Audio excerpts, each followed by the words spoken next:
é importante para o próprio Deus. Sabe, irmãos, entenda uma coisa, não é só para a nossa felicidade. Porque nem sempre a vida familiar vai consistir por momentos de felicidade o tempo todo. Para pensar. Quantas mães ainda hoje não sofrem porque têm os filhos longe do caminho do Senhor? Quantos filhos não choram ainda nos dias de hoje porque tem problema com os pais? Quantos maridos e mulheres não estão, sabe, muitas vezes um orando pela vida do outro em conflito no conjugal? Aí você acha que essa pessoa está feliz o tempo todo? Não. Mas tem um propósito maior além disso. Tem um propósito maior, sabe, em relação à família.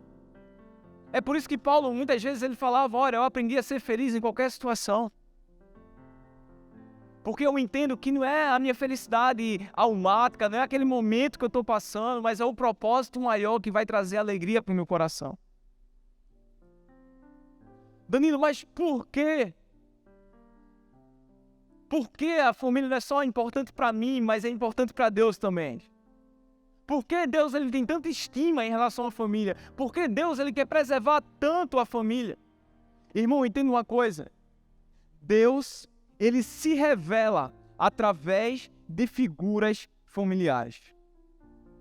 Deus, ele se revela através de figuras familiares.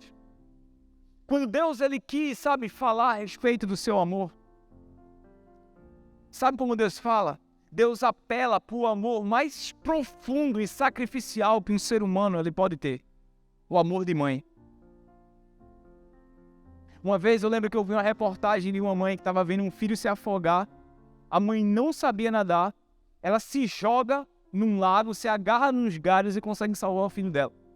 Se você parar para raciocinar, você vê, cara, que loucura essa mulher fez. Porque se aquela mulher não sabe nadar, é capaz dos dois morrerem. Mas aquela mulher tem um amor tão sacrificial que mesmo que custasse a sua própria vida, ela disse, eu preciso fazer alguma coisa para salvar meu filho.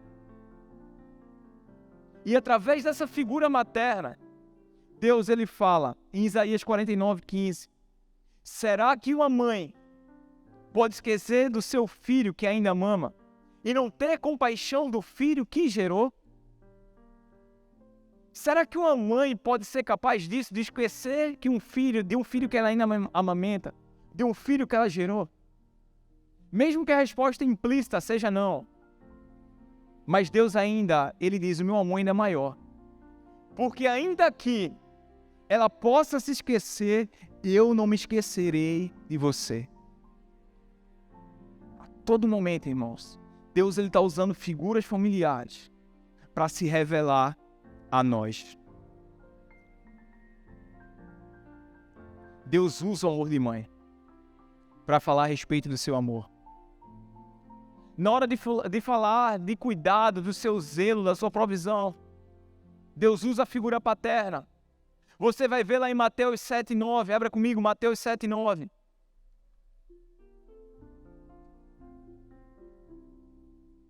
Deus vai dizer, qual de vocês, se seu filho pedir pão, ele lhe dará uma pedra?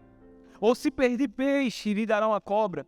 Se vocês, apesar de serem maus, sabem dar boas coisas aos seus filhos, quanto mais o Pai de vocês que está nos céus dará coisas boas aos que lhe pedirem. Sabe, irmãos, o pai, ele sempre se coloca como um provedor. O pai, ele sempre se preocupa, sabe, em prover o filho. Mas ele diz, olha, vocês que são maus, vocês que falham, muitos de nós temos pais que falharam conosco, vocês que falham, ainda fazem coisas boas, conseguem dar coisas boas aos seus filhos, imagina um pai que está nos céus. Imagina um pai que te ama. Hebreus 12:6 vai dizer, pois o Senhor disciplina quem ama e castiga todo aquele a quem aceita como um filho. É por isso também que é importante a gente ter um pai presente que discipline. Porque Deus está mostrando o seu amor, sabe, no momento da disciplina também. No momento, sabe, que Ele está castigando também. E a todo momento você vai ver Deus, Ele, sabe, sendo representado através de figuras familiares. Só que deixa eu dizer uma coisa para você. Deus, ele não improvisa nada. Não é por acaso que Deus ele usa figuras familiares. Ah, não, Tevi tem uma família, eu vou utilizar ali a família de Tevi para poder entender ao meu respeito. Não. A todo momento você vai ver na Bíblia Deus falando sobre o seu projeto, seu propósito, aquilo que ele já tinha previamente estabelecido. Tudo aquilo foi planejado por Deus. A família foi planejada por Deus. A família é um projeto de Deus. E quando Deus ele cria o homem para viver em família, isso é parte de um plano intencional e propósito de Deus. Quando Deus ele nos cria para viver em família, foi de forma intencional. Sabe por quê? Porque ele queria nos dar referência que ele pudesse usar para se revelar a nós. Deus ele quis, irmãos, a todo momento se revelar a nós. Entenda, porque Deus vivia em família, decidiu criar o homem para viver em família, para comunicar valores que poderiam ser absorvidos por nós. Já tinha uma família previamente estabelecida. Deus intencionalmente decidiu que nós deveríamos viver em família, para que Ele revelasse valores a nós. Quem está me entendendo, diga amém. Deus ele sempre quis se revelar a nós, irmãos. Deus ele sempre quis ter relacionamento conosco. Quem quebrou o relacionamento entre o homem e Deus foi o homem, não foi Deus. O homem deu as costas para Deus quando pecou. Você vai ver no livro de Gênesis, Deus todos os dias indo até o encontro do homem.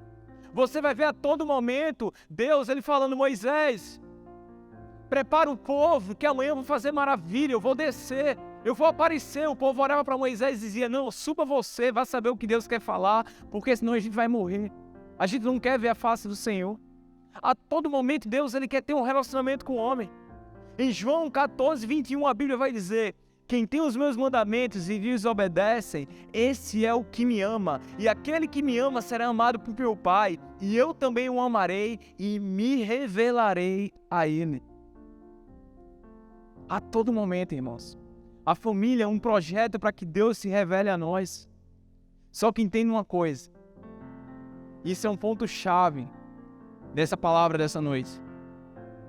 Que a imperfeição da família terrena, ela pode mudar a forma que nós enxergamos a Deus. É por isso que família é algo tão importante. Porque se Deus quer usar uma figura familiar, como por exemplo, como foi citado aqui, falando sobre o amor de mãe, e nós não tivermos uma mãe que expressou esse amor, a gente vai ter dificuldade de entender que amor é esse que Deus está nos falando. Se Deus quiser usar uma figura paterna a respeito de provisão e proteção, e Deus disser, olha, eu vou prover, eu vou agir, eu vou cuidar, e você não teve um pai que cuidou, que proveu, que agiu, você vai dizer, peraí, que amor de pai é esse? O que é que Deus ele quer falar a respeito disso, mesmo que inconscientemente? A gente vai ter uma imagem deturpada de quem Deus é. É por isso que existe tanta gente aí fora que não consegue entender ainda quem Deus é na sua vida. É por isso que muita gente lá fora não consegue entender que o nosso Deus é um Deus fiel, que é um Deus que ama, que é um Deus que provê, que é um Deus que protege, que é um Deus que cuida, que é um Deus que zela, é um Deus presente, é um Deus bem presente na hora da angústia. É por isso que é tão difícil para a gente. É por isso que muitas vezes a gente não confia quando vê um momento da tribulação, um momento da dificuldade. É por isso que muitas vezes a gente acha que Deus também vai nos abandonar, que Deus também vai partir, que Deus também vai falhar, que Deus também vai nos esquecer. Porque a gente tem uma imagem deturpada muitas vezes daquilo que a gente viveu como família. É por isso que é tão difícil, irmão, a gente enxergar quem Deus é. Só que deixa eu dizer uma coisa para você. O inverso também vale para a mesma situação. Quando a gente tem um pai presente, um pai que provê, um pai que zela, um pai que cuida, quando a gente ouvir do nosso pai que ele vai prover, que ele vai zelar e que ele vai cuidar, não vai ser dificuldade da gente crer nesse pai. Quando a gente tem uma mãe que nos ama, e Deus ele se revelar através de um amor de mãe, não vai ser dificuldade de você entender esse amor. Entende por que Deus ele preza tanto pela família? Entende por que Deus ele cuida tanto a respeito disso? É por isso, irmãos, que precisamos ter responsabilidade da forma que nós vivemos família. É por isso que nós temos que zelar da forma que a gente vive dentro de casa. Porque por mais que você tenha uma vida nova em Cristo, e você não trouxer isso para dentro da sua casa, não vai adiantar. É por isso que nosso primeiro ministério é dentro de casa. É por isso que nosso primeiro púlpito é dentro de casa. É por isso que nosso altar de adoração é dentro de casa. Tudo começa em casa, irmãos. A educação começa em casa. A instrução começa em casa. Os valores começam em casa. Ah, não, porque no colégio estão falando sobre isso. Ah, porque, cara, os valores começam em casa.